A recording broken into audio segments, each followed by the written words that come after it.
Қызметтік иттердің тыныс тіршілігі.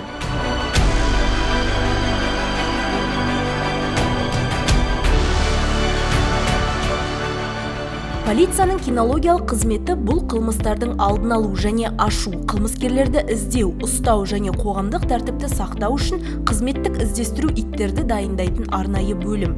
Бүгінгі таңда 600-ден астам түрлі тұқымды ит полиция қызметінде. Бұл негізінен есірткі мен жарылғыш заттарды іздеу, тінту, адамдарды іздеу, ізге түсу және шабуылдауға бейім бельгиялық және неміс овчаркалары, лабрадор ретриверлер және басқа тұқымды иттер.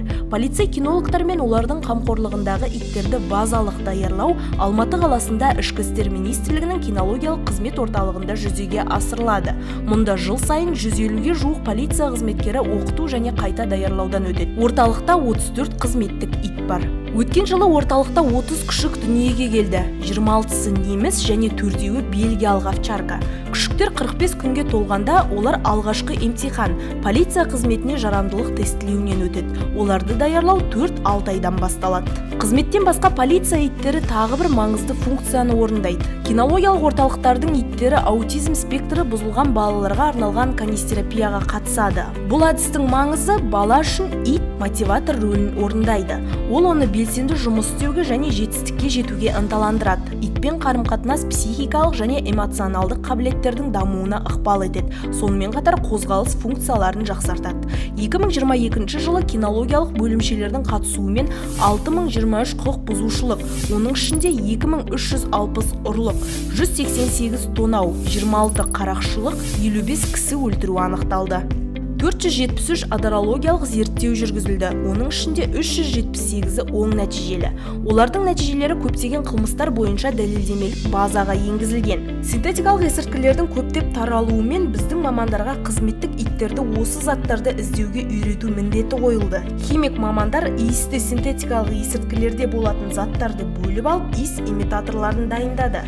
Қазір әр облыста полицияда жаңа психобелсенді заттарды анықтап таба алатын ит бар.